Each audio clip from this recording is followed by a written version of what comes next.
Good evening. स्वागत है आप लोगों का टारगेट विथ आलोक के इस प्लेटफॉर्म पर।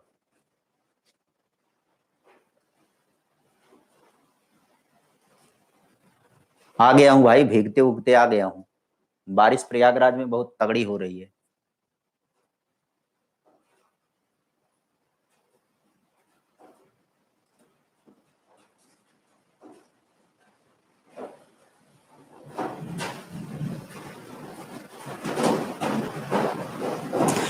तो आज हम लोग एक नया टॉपिक शुरू करेंगे। टॉपिक का नाम आपका क्या है? शिक्षण। क्या क्या पढ़ना है इसके शिक्षण बिंदु से पहले हम परिचय करा दें आपका। शिक्षण का अर्थ एवं उद्देश्य हम लोगों को पढ़ना है। दूसरा टॉपिक इसके अंतर्गत आता है शिक्षण के सिद्धांत का। तीसरा टॉपिक इसके अंतर्गत आता है शिक्षण प्रविधियां।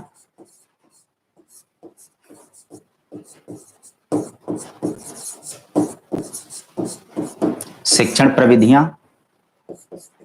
चौथा टॉपिक इसके अंतर्गत पढ़ना होता है शिक्षण प्रविधियों के बाद शिक्षण विधियां भी पढ़ना है आपको। अभी हम अंतर समझाएंगे दोनों के बीच का। शिक्षण विधियों के अलावा हम लोगों को पढ़ना है शिक्षण कौशल।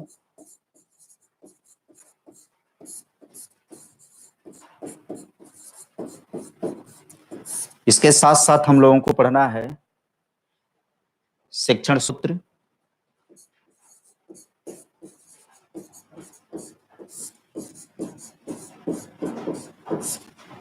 शिक्षण सूत्र के साथ साथ हम लोगों को पढ़ना है सूक्ष्म शिक्षण।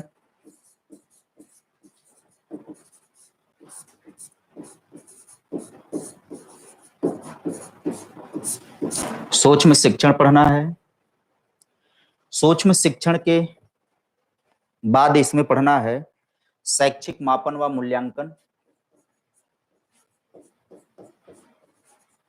शैक्षिक मापन व मूल्यांकन।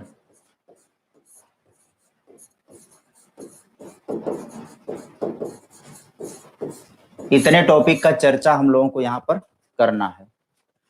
शिक्षण का अर्थ, उद्देश्य, शिक्षण सिद्धांत, शिक्षण प्रविधियां, शिक्षण विधियां, शिक्षण कौशल, शिक्षण सूत्र, सूक्ष्म शिक्षण, और एक चीज और है शैक्षिक मापन व मूल्यांकन से ठीक पहले एक टॉपिक और पढ़ना हम लोगों को। टॉपिक का नाम है शिक्षण उपागम।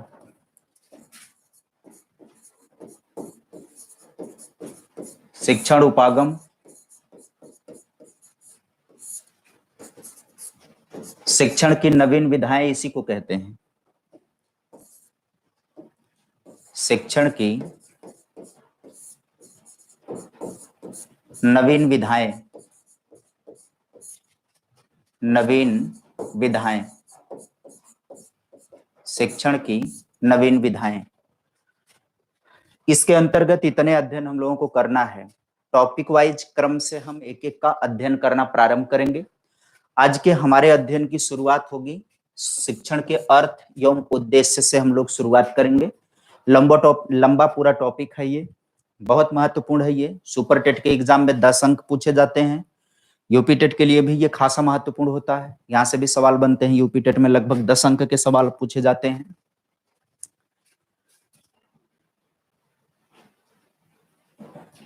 आपने सर्वाधिक विकास शैशवावस्था पढ़ाए हैं, लेकिन बाल्यावस्था है, प्लीज क्लियर करें। राधा जी का है। हाँ राधा, सर्वाधिक विकास हमारा जो होता है वो किशोरावस्था में होता है। शैशवावस्था में शारीरिक और मानसिक विकास सबसे तीव्र होता है, सबसे ज्यादा होता है। वो सर्वाधिक नहीं होता। सर्वाधिक का मतलब है कि सभी उम्र में हाँ 98 पेज के जो नोट हैं उसके बाद भी नोट मिलेंगे, आप लिखते रहिए। कुर्तलेविन का सिद्धांत नहीं पढ़ाएंगे। अनिरुद्ध कुमार जी, जितने भी लोगों का क्वेश्चन है वो सुन लो आप लोग ध्यान से। एक बात मैं पहले आपको समझा देता हूं। जैसे देखो, आप ख्वाहिश में हो कि आपको बंडूरा का सिद्धांत पढ़ाया जाए, आप ख्वाहिश में हो कि आपको कुर्तलेविन का सिद्धांत पढ़ाया जाए, है ना। आपकी ख्वाहिश जो भी है ये आउट ऑफ सिलेबस है, फिर भी निराश नहीं करेंगे, ये आउट ऑफ सिलेबस है फिर भी निराश नहीं करेंगे। यूट्यूब पर जो शेड्यूल लगेगा, यूट्यूब पर शेड्यूल जब लगेगा तो हम उस पर इसकी चर्चा करेंगे। सामान्य तौर पर हम यूट्यूब पर प्रैक्टिस सेट लेकर के आते हैं, प्रैक्टिस पेपर के जरिए मुलाकात करते हैं, लेकिन बीच बीच में एक दो टॉपिक जो आउट ऑफ सिलेबस है, जो आपके सिलेबस में नहीं लिखा हुआ है, उसको भी हम यूट्यूब पर लेकर के आएंगे। थोड़ा शेड्यूल क्लियर हो जाए यूट्यूब पर किसका कब लगेगा, तो उसी हिसाब से हम आपको यूट्यूब पर इन चीजों को पढ़ा देंगे। बैच में आप पढ़ोगे तो टाइम वाला लोचा खड़ा हो जाएगा बाद में चल करके। बैच में आप वही पढ़ो जो आपके पाठ्यक्रम में है। 100% भरोसा करो हमारे ऊपर। 30 का 30 सवाल हम आपके परीक्षा में देंगे। बस आपको करना क्या है कि लेक्चर सुनना है, नोट्स बनाना है, रिवीजन करना है, बाकी आपका काम सब आसान हो जाएगा। ठीक है, एकदम टेंशन लेने का नहीं, केवल पढ़ाई करने का है मन से। अरे गूगल के चक्कर में ना पड़ो आप।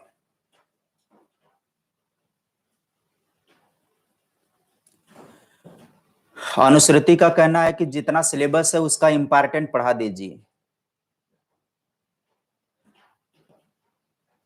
अनुष्का, जितना यूपी टेट में है उतना सुपर टेट में भी है, बस सुपर टेट में जीवन कौशल अलग से जुड़ जाता है। सुपर टेट में जीवन कौशल अलग से जुड़ जाता है। राधा क्लियर नहीं हो पा रहा है, हमने आपको समझा दिया, ध्यान से सुन लो। अगर हम शैशवावस्था की बात करें तो शैशवावस्था की बात करें और बाल्यावस्था की बात करें और किशोरावस्था की बात करें तो आपने शायद ध्यान से सुना नहीं सारी बात को। हमने क्या बताया था, देखो, सभी प्रकार के विकास की बात करें, संपूर्ण मानव व्यवहार की विकास करें, शारीरिक मानसिक, है ना, सभी प्रकार के विकास की बात करें तो सर्वाधिक विकास कहाँ होता है? किशोरावस्था में। हमारी पूरी उम्र में विकास के सभी पक्षों में सर्वाधिक विकास कब होता है? किशोरावस्था में। लेकिन शारीरिक, मानसिक और सीखने के नजरिए से बात करें तो कहां पर विकास सबसे तेज होता है? शैशवावस्था में। जितना तेज विकास शैशवावस्था में होता है शारीरिक और मानसिक, उतना तेज विकास कहां पर होता है? किशोरावस्था में। बाल्यावस्था में शारीरिक और मानसिक विकास मंद गति से पाया जाता है ना। हमने आपको समझाया था कि बाल्यावस्था को 2 चरणों में विभक्त किया जाता है। एक चरण होता है इसका संचय काल का और एक चरण इसका होता है परिपाक काल का। याद आया?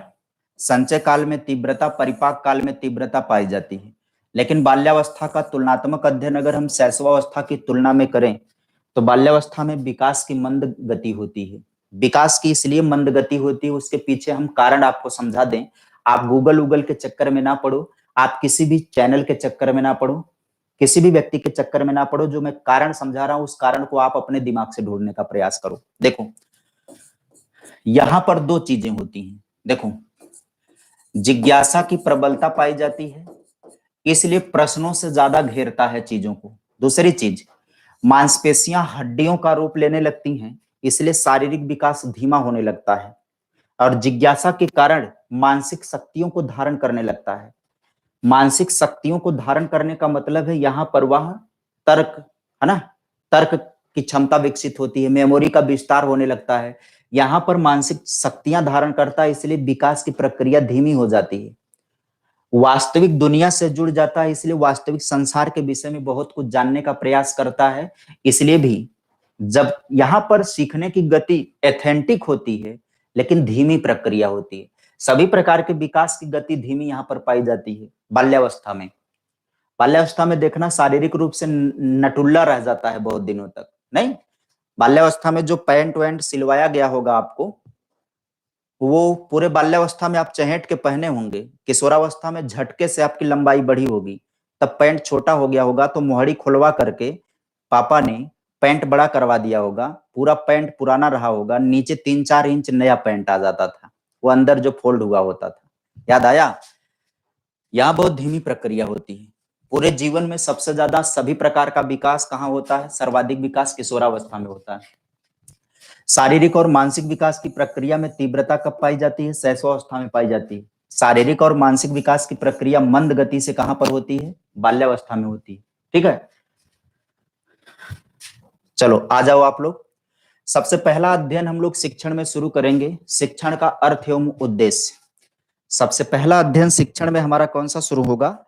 शिक्षण के अर्थ एवं उद्देश्य। पहले तो आप इस पेज का स्क्रीनशॉट ले लो, ठीक है। आगे अध्ययन करना शुरू कर देंगे एक एक टॉपिक का।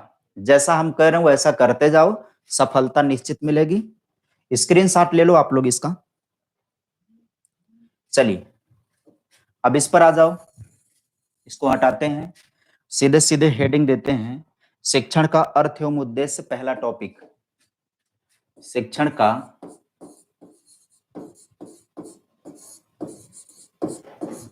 अर्थ एवं उद्देश्य। शिक्षण का अर्थ एवं उद्देश्य, ये पहला टॉपिक हमारा होगा यहां पर।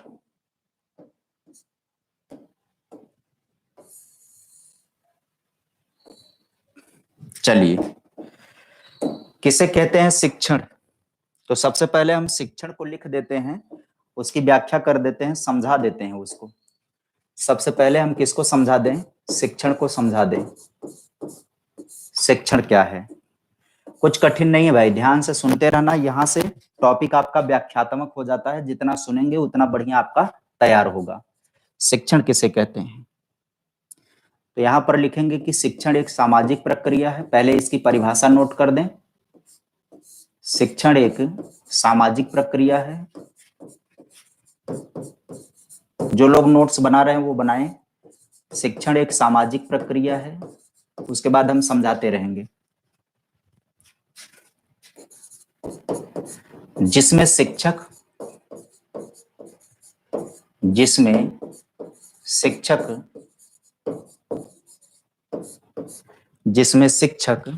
सामाजिक परिवेश में,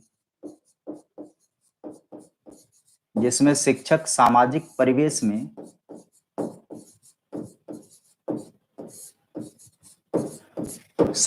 परिवेश में पारस्परिक सहभागिता से, सामाजिक परिवेश में पारस्परिक सहभागिता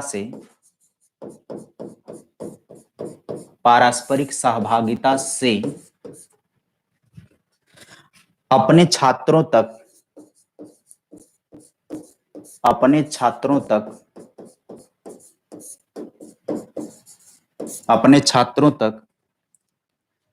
ज्ञान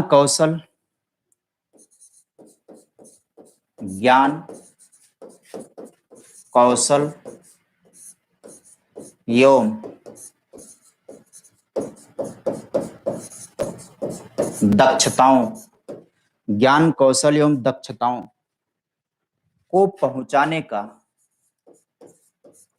को पहुंचाने का प्रयास करता है। ठीक है, पसीना हो रहा, लाइट कटी है, एसी बंद है। चलिए सुनते रहिए, क्या कह रहा है शिक्षण को? कि शिक्षण एक सामाजिक प्रक्रिया है जिसमें शिक्षक सामाजिक परिवेश में पारस्परिक सहभागिता से अपने छात्रों तक अपने ज्ञान कौशल एवं दक्षताओं को पहुंचाने का प्रयास करता है। अब इसका एक डायग्राम के जरिए हम सेट करके समझाते हैं आपको। इतने को अगर नोट कर लिया हो, यहीं पर बना देता हूं।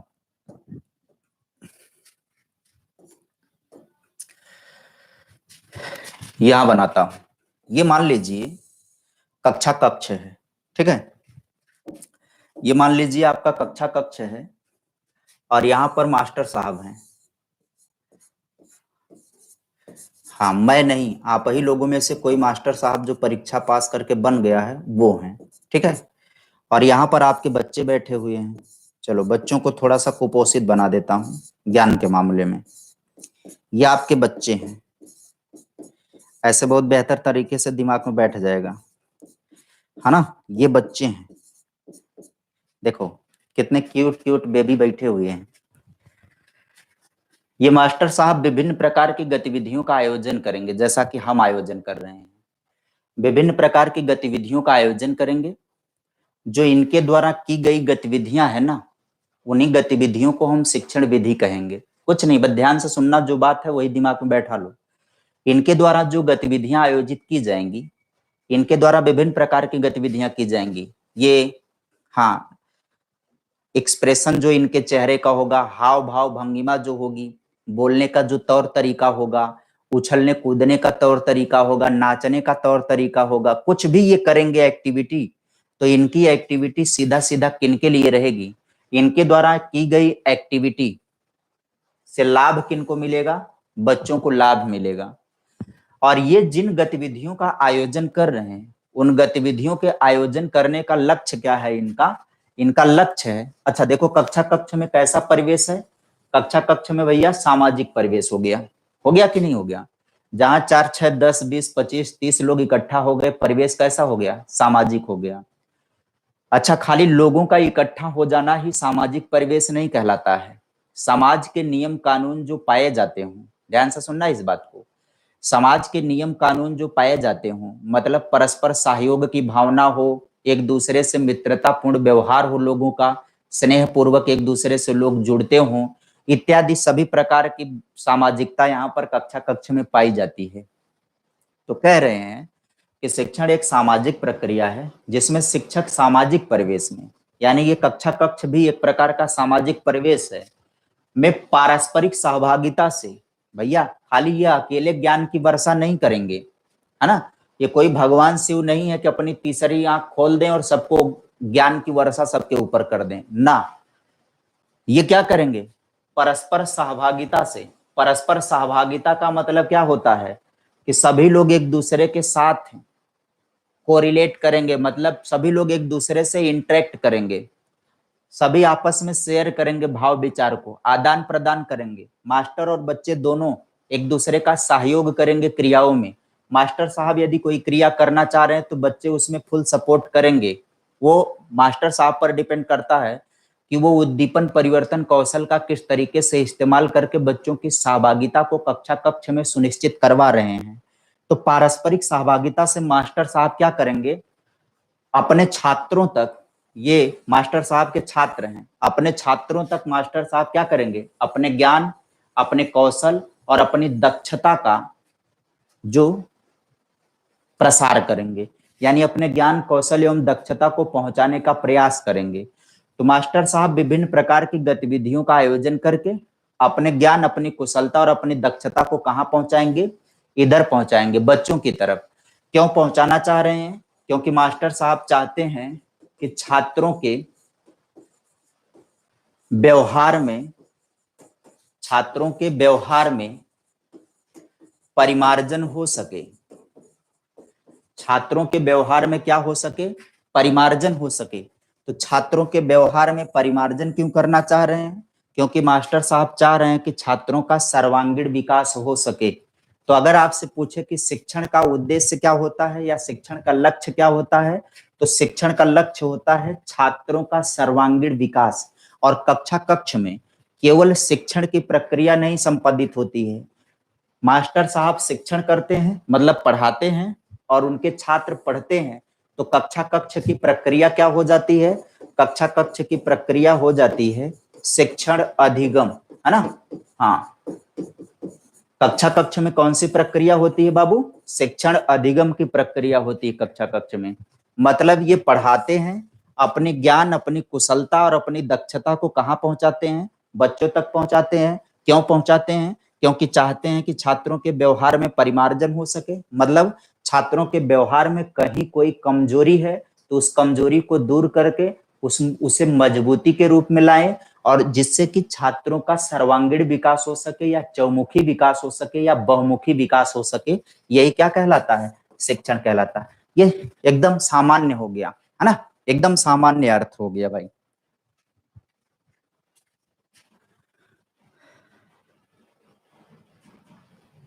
परिमार्जन को मॉडिफाई कहते हैं, है ना? जय यादव जी, परिमार्जन का मतलब मॉडिफाई करना, हाँ, मतलब परिवर्तन या बदलाव करना सकारात्मक रूप से। परिमार्जन का मतलब होता है परिवर्तन लाना, और ऐसा परिवर्तन लाना हाँ, मॉडिफाई करना, सीधे सीधे अंग्रेजी में मतलब उसके स्वरूप में बेहतरी लाना।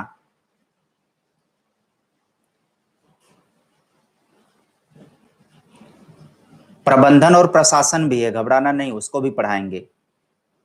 वो सुपर टेट में है, प्रबंधन एवं प्रशासन, यूपी टेट में नहीं है। आप भी चित्र कापी में बना लो, क्लियर हो जाएगा। कभी चित्र ही देखोगे तुरंत आपके समझ में आ जाएगा। चलिए, अब अगर हम बात करें शिक्षण के अर्थ की, शिक्षण के अर्थ की अगर हम बात करें तो शिक्षण के अर्थ को दो रूपों में समझिए आप। शिक्षण के अर्थ को दो रूपों में समझिए। कौन से दो रूप में समझिए? एक रूप आपका कौन सा होगा? सामान्य अर्थ की बात करेंगे हम, और एक हम बात करेंगे व्यापक अर्थ की।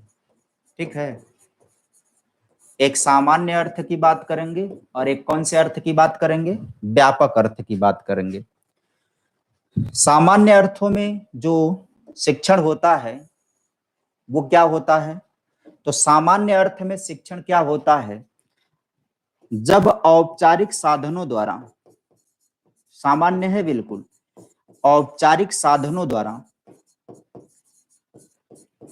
औपचारिक साधनों के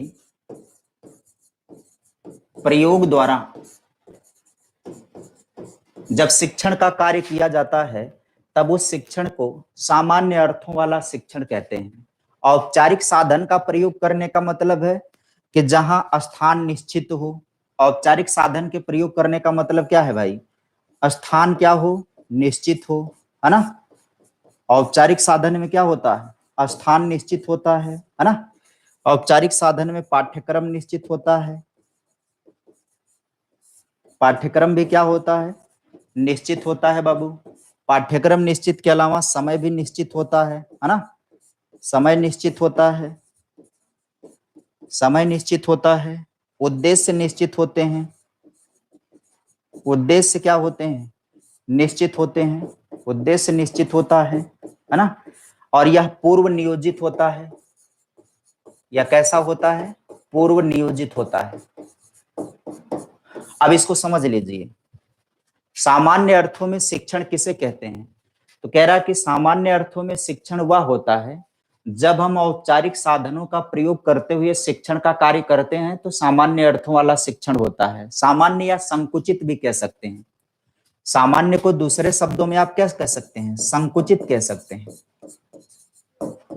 यह संकुचित अर्थों में शिक्षण होता है जब हम औपचारिक साधनों का प्रयोग करते हैं। टीचिंग में फॉर्मल टीचिंग और नॉन फॉर्मल टीचिंग होती है।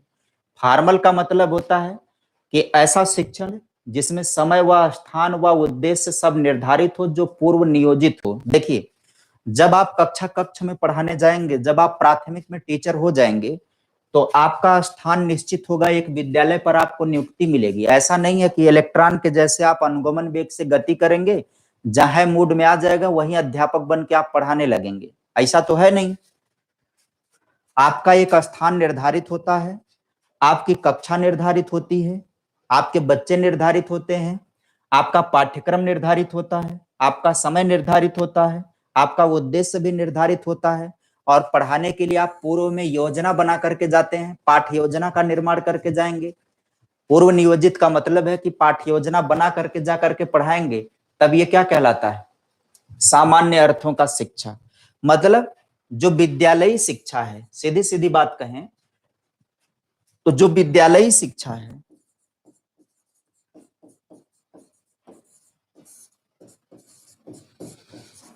जो विद्यालयी शिक्षा है वही क्या है? संकुचित अर्थों में शिक्षा या सामान्य अर्थों में शिक्षा। ठीक है, कमेंट करके बताओ क्या यह जानकारी स्पष्ट हो गई कि नहीं हो गई?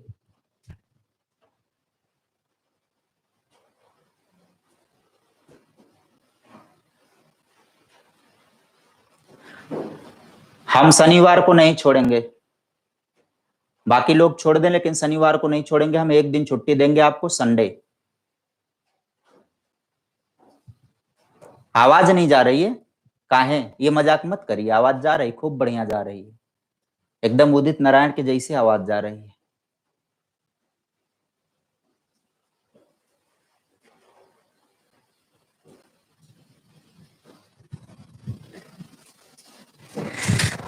आइए व्यापक अर्थों में समझ लेते हैं। व्यापक अर्थों में क्या होता है, तो देखो व्यापक अर्थों का मतलब है कि जब औपचारिक और अनौपचारिक दोनों साधनों का प्रयोग होता है, जहां पर औपचारिक प्लस अनौपचारिक दोनों साधनों का प्रयोग होता है, तो वह शिक्षा कौन सी शिक्षा होती है, व्यापक। बस इतने ही बात से समझ लीजिए कि औपचारिक और अनौपचारिक दोनों से चलने वाली प्रक्रिया जो है वो, हाँ, इसमें एक विशेषता होती है कि यह जो शिक्षा है ना, वो जीवन पर्यंत चलने वाली प्रक्रिया है। व्यापक शिक्षा जीवन पर्यंत चलती है, जबकि सामान्य शिक्षा का समय निर्धारित होता है। सामान्य शिक्षा का समय निर्धारित होता है, लेकिन व्यापक शिक्षा जीवन पर्यंत चलती है। हम कहीं भी, कभी भी, किसी भी व्यक्ति, वस्तु, स्थान व घटना से हमेशा सीखते रहते हैं। कभी भी, कहीं भी, किसी भी वस्तु, व्यक्ति, स्थान, घटना से हम सीखते रहते हैं। तो यह सीखना हमारा क्या कहलाता है, अनौपचारिक।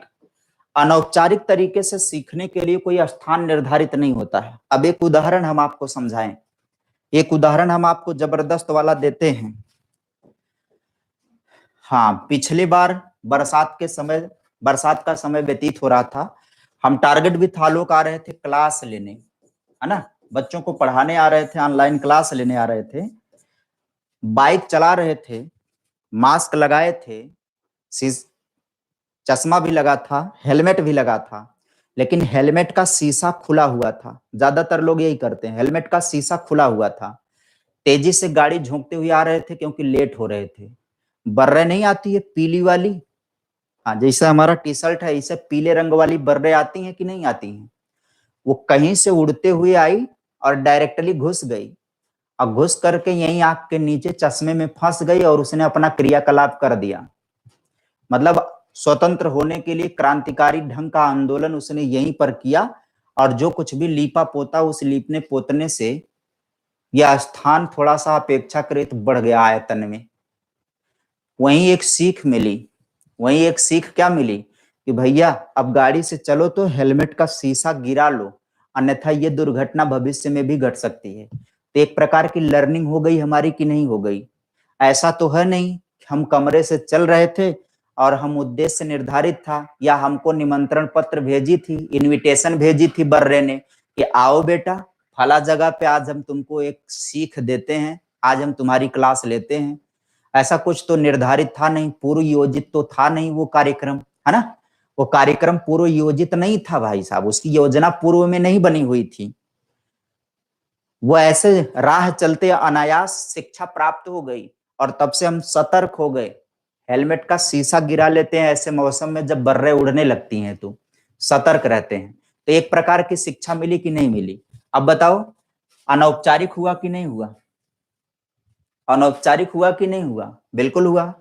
यहां तक कि जब बच्चा कक्ष में बैठा रहता है, यहां पर आ जाइए, जब बच्चा कक्ष में बैठा रहता है, मास्टर उसको पढ़ा रहे होते हैं, तो यह औपचारिक ढंग की शिक्षा चल रही होती है कि नहीं चल रही होती है? भाई मास्टर साहब कक्ष में हैं, छात्र उनके बैठे हुए हैं और मास्टर साहब पढ़ा रहे हैं, तो स्थान भी निर्धारित है, व्यक्ति भी निर्धारित है, समय भी निर्धारित है, पाठ्यक्रम भी निर्धारित है, पूर्व नियोजित कार्यक्रम भी है। ये औपचारिक तरीके का शिक्षण हो रहा है, यानी कि फॉर्मल टीचिंग हो रही है। लेकिन इसमें भी नॉन फॉर्मल तरीके से भी बच्चे सीखते रहते हैं। बच्चे आपस में भी तो सीखते रहते हैं, परस्पर सहयोग से, पारस्परिक सहभागिता से बच्चे आपस में भी सीखते रहते हैं कि नहीं सीखते रहते हैं? कलम रखे हैं ऐसे, कलम ऐसे रखे हैं, खुली कलम रख दिए हैं, हाँ, पेन का वो कैप नहीं लगाए हैं, बिना कैप लगाए ऐसे पेन रख दिए, और कहीं झुके मेज में लड़ गए और कुछ से धंस गई यहीं कहीं। यह भी एक प्रकार का शिक्षण हुआ। इसमें मास्टर जी का कोई रोल नहीं है कि मास्टर जी सिखाएंगे, कलम को खुली रखे, ये वाला हुआ होगा कार्यक्रम सबके जीवन में। कलम रखे हैं खुली ऐसे पड़ी हुई है, और बस्ते से कुछ निकाल रहे हैं, लंबाई कम होती थी नहीं, अपने लोग तो नटल्ला टाइप का होते थे। अब कलम ऐसे मेज में फांसी, देखो कैसे फंसती थी, ऐसे है कलम, ऐसे जेब में रखी हुई है, ऐसे जब फंसती थी मेज में तो ऐसे कुछ से धंसती थी। अब एक जानकारी मिल गई भैया, कलम को जब भी जेब में रखो ना, कैप लगा करके रखो। कई बार ब्रेंच जो है ना, ऐसे जो वो बनती थी, पटरे वाली ब्रेंच बनती थी जिस पर बैठते थे, पटरे वाली, तो कई ब्रेंच हिलने वाली होती थी, ऐसे हिलती थी। कई बार बैठने के बाद जो उसमें दरार होता था ना, मार्मिक चित्रण करूंगा, घबराना नहीं। देखो, ऐसे ब्रेंच पर बैठे हो और ऐसे ब्रेंच में बीच में दरार होती थी नहीं, हिलने वाली ब्रेंच होती थी। कई बार लापरवाही के चक्कर में याद नहीं आता था, वह यादी के चक्कर में हम मास्टर साहब से शिकायत नहीं करते थे कि ब्रेंच को बदला जाए, जाके बैठ जाते थे। और कई बार ऐसे हुमची हुमचा होती थी, ब्रेंच पे बैठने के बाद आगे पीछे आगे पीछे कर लेते थे। लेकिन कई बार होता था भाई साहब ने, जब आगे पीछे होता था तो ये दोनों पटरे पहले फैलते थे, फिर सिकुड़ते थे, फैलते थे सिकुड़ते थे, फैलते थे सिकुड़ते थे। एक आध बार ना जम के जब सिकुड़ जाते थे तो कोई पार्ट लेकर के खींच लेते थे। हाँ, बैठे हैं इसी में धार के चबोट लिया, एक प्रकार की लर्निंग हो गई। औपचारिक तरीके से नहीं है, ये अनौपचारिक लर्निंग हो गई। तब खड़े ऐसे करके जब खड़े होते थे ना, एक प्रकार का ज्ञान प्राप्त हो गया, फिर भविष्य में ऐसी गलती नहीं करेंगे। तो हम लोग पूरे जीवन औपचारिक और अनौपचारिक दोनों तरीके से सीखते रहते हैं। जब कक्ष में होते हैं तो औपचारिक तरीका होता है ना, और औपचारिक लर्निंग के दौरान भी हम अनौपचारिक रूप से भी सीखते रहते हैं। इसका कोई स्थान नहीं होता, कहीं भी कभी भी किसी भी व्यक्ति वस्तु स्थान व घटना से हम कुछ ना कुछ सीखते भी रहते हैं और हम सिखाते भी रहते हैं। सीखने सिखाने दोनों का कार्यक्रम हमारा चलता रहता है और यह प्रक्रिया जीवन पर्यंत चलती रहती है। मरने के एक क्षण पहले तक हम सीखते रहते हैं और सिखाते रहते हैं। यही शिक्षण की प्रक्रिया व्यापक अर्थों वाली शिक्षण की प्रक्रिया कहलाती है। तो क्लियर हो गया, सामान्य अर्थों का शिक्षण और व्यापक अर्थों का शिक्षण। एक बार कमेंट करके जानकारी दो, सामान्य और व्यापक अर्थ का शिक्षण आपको क्लियर हो गया कि नहीं हो गया?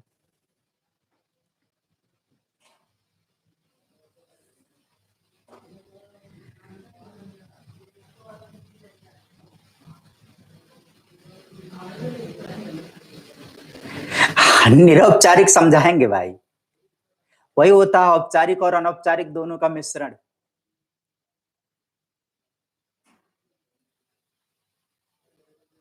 औपचारिक है भाई, दूरस्थ हो गया एक प्रकार से। ये आगे शिक्षण में जब हम प्रकार पढ़ाएंगे ना तो आपका ये सारा सवाल क्लियर हो जाएगा। अभी जिन लोगों के दिमाग में ये सवाल बन रहा है कि औपचारिक, अनौपचारिक, निरौपचारिक, दूरस्थ शिक्षण है ना, दूरस्थ शिक्षण, ये सब आगे हम समझाएंगे, एकदम परेशान मत होना, वहां पर उदाहरण देकर के समझाएंगे। अभी यहाँ पर जो हम समझाने का प्रयास कर रहे हैं, सामान्य और व्यापक अर्थ, वही समझो। अभी यहीं पर अगर हम सब समझाने लगेंगे ना तो आपस में घाल मेल हो जाएगा, एकदम कचड़ा हो जाएगा, खबर उठेगा, तो सही ज्ञान निकाल नहीं पाओगे आप। बड़ी गर्मी हो रही, लाइट कटी है यार। ठीक है, चलिए एक दो पॉइंट आगे लिखते हैं, कुछ बात और समझते हैं हम लोग। आइए देखो, अगली बात यहां पर क्या है, अगली बात यह है कि शिक्षण एक त्रिध्रुवी प्रक्रिया है भाई। शिक्षण एक त्रिध्रुवी प्रक्रिया है, त्रिध्रुवी प्रक्रिया है, त्रिध्रुवी और गत्यात्मक भी है, डायनेमिक। त्रिध्रुवी, गत्यात्मक, शिक्षण एक त्रिध्रुवी, गत्यात्मक, अंतःक्रियात्मक, अंतःक्रियात्मक, अंतःक्रियात्मक तथा उद्देश्यपूर्ण प्रक्रिया है, तथा उद्देश्यपूर्ण, उद्देश्यपूर्ण प्रक्रिया है।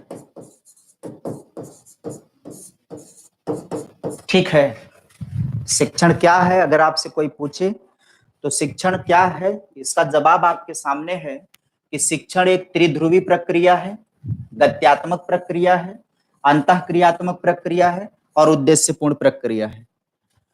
मतलब इसका क्या है, त्रिध्रुवी प्रक्रिया को जॉन डीवी ने समझाया था त्रिध्रुवी प्रक्रिया का मतलब क्या है? जिसके 3 ध्रुव होते हैं। त्रिध्रुवी प्रक्रिया का मतलब क्या है? जिसके 3 ध्रुव होते हैं। कौन कौन 3 ध्रुव होते हैं? शिक्षक, शिक्षक, शिक्षार्थी और कौन? पाठ्यक्रम। शिक्षक, शिक्षार्थी और पाठ्यक्रम, ये 3 ध्रुव होते हैं और तीनों में आपसी संबंध का पाया जाना बहुत जरूरी है। तीनों में आपसी संबंध का पाया जाना बहुत जरूरी है। ये हो गई इसकी त्रिध्रुवी प्रक्रिया। गत्यात्मक प्रक्रिया का मतलब क्या है? यह अनवरत रूप से आगे बढ़ती है। गत्यात्मक प्रक्रिया का मतलब है अनवरत रूप से आगे बढ़ने वाली प्रक्रिया। अंतःक्रियात्मक का मतलब क्या है? कि छात्र तथा अध्यापक, छात्र तथा अध्यापक और छात्र तथा छात्र सभी के बीच क्या होता है? अंतःक्रिया होती है, सभी के बीच इंटरेक्शन होता है। यह अपने भावों विचारों कर छात्रों तक प्रेषित करता है।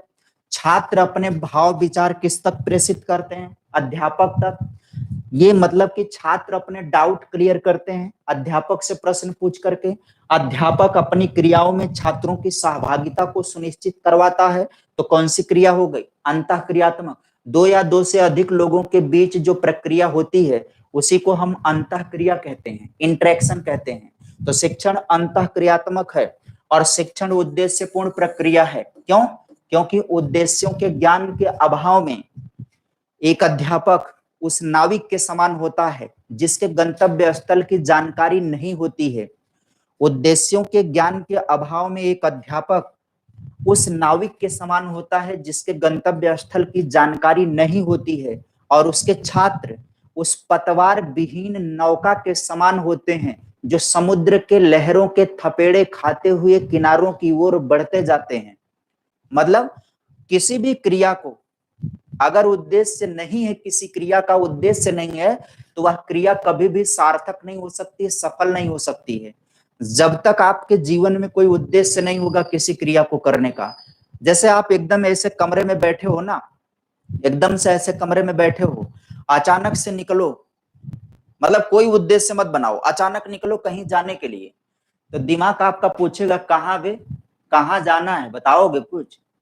आप अपने दिमाग को बताओ ही नहीं कि कहाँ जाना है। देखो एकदम पागलों के जैसे हरकत करोगे, कमरे के बाहर निकलोगे तुरंत दिमाग पूछेगा किधर चलना, किधर भाई? कोई जवाब मत दो, किधर चलना किधर नहीं, कोई उद्देश्य मत दो, एक कदम आगे नहीं बढ़ा पाओगे। कमरे में बैठे बैठे आप उद्देश्य निर्धारित करते हो। आपको पानी पीने जाना है तो आप पानी निकालने के लिए जाओगे, ये उद्देश्य हो गया आपका। बाथरूम जाना है तो पहले से दिमाग कहेगा कि चल बे उठ, ज्यादा प्रेशर आ जाएगा तब चलोगे क्या, उठ उठ उठ। जब जरूरत से ज्यादा हो जाता है ना तो वो दबाव डालता है किडनी पर, कहता अब तो उठ जा, तब उठ करके भाग करके जाते हैं, उद्देश्य हुआ। जब तक उद्देश्य क्लियर नहीं होगा तब तक आप कार्यक्रम नहीं करेंगे। और जिनके न्यूरॉन डिस्टर्ब हो जाते हैं, देखना उद्देश्यों का पता नहीं चलता, इसीलिए निपटा देते हैं वही कार्यक्रम। समझ में आया? किसी भी क्रिया का उद्देश्यपूर्ण होना बहुत जरूरी है। अगर उद्देश्य नहीं है तो कभी भी क्रिया नहीं हो सकती, कभी भी क्रिया नहीं हो सकती। तो शिक्षण एक त्रिध्रुवी, गत्यात्मक, अंतःक्रियात्मक और उद्देश्यपूर्ण प्रक्रिया होती है। ठीक है, ठीक है। यह हो गया शिक्षण का अर्थ, सामान्य अर्थ हमने समझा दिया। अब हम लोगों को पढ़ना क्या है? परिभाषाएं पढ़ना है। शिक्षण की परिभाषाएं, क्या पढ़ना है बाबू? शिक्षण की परिभाषाएं पढ़ना है। तो परिभाषाओं को पढ़ाने का कार्यक्रम हम शुरू करते हैं कल। हाँ, बहुत ज्यादा लंबा हो जाएगा, परिभाषाओं को पढ़ा नहीं पाएंगे, पूरा खत्म नहीं होगा, फिर अगले दिन दूसरा टॉपिक हो जाएगा तो उसी में घालमेल हो जाएगा। तो परिभाषाओं को कल पढ़ा करके समझाते हैं इसको, है ना, डिटेल। और जो भी और जरूरी चीज होगी यहीं पर चर्चा करते रहेंगे। आज यहीं पर रुकते हैं।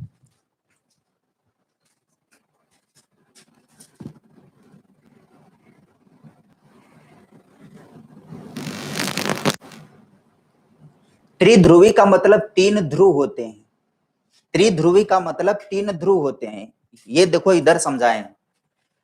त्रिध्रुवी का मतलब कौन कौन? शिक्षक, शिक्षार्थी और पाठ्यक्रम 3 ध्रुव होते हैं कि नहीं होते हैं? 3 ध्रुव होते हैं शिक्षा के, पोल। शिक्षक, शिक्षार्थी, पाठ्यक्रम, इसमें से किसी को भी हटा दो, तो शिक्षण नहीं कहलाएगा। वो शिक्षक किसको पढ़ाएगा? शिक्षार्थी को पढ़ाएगा। क्या पढ़ाएगा? पाठ्यक्रम भी निर्धारित है ना। तो शिक्षक शिक्षार्थी को पढ़ाता है, क्या पढ़ाता है? पाठ्यक्रम। यही शिक्षण प्रक्रिया के तीन ध्रुव होते हैं, इन्हीं तीनों के बीच संबंध होना बहुत जरूरी है। शिक्षक और छात्र के बीच अच्छा संबंध नहीं है तो शिक्षण प्रभावी नहीं हो पाएगा। अगर शिक्षक पाठ्यक्रम पर पकड़ नहीं रख पाता है, शिक्षक पाठ्यक्रम का ज्ञान नहीं है शिक्षक को, तो अपने छात्रों तक कभी भी पाठ्यक्रम को उचित रूप में नहीं पहुंचाएगा, तो शिक्षण की प्रक्रिया प्रभावित हो जाएगी। ठीक है, तो शिक्षक, शिक्षार्थी और पाठ्यक्रम, ये तीन ध्रुव होते हैं शिक्षण के, और तीनों में आपसी संबंध का पाया जाना बहुत जरूरी है। चलिए मिलेंगे फिर कल हम लोग, कल नहीं मंडे को मिलेंगे।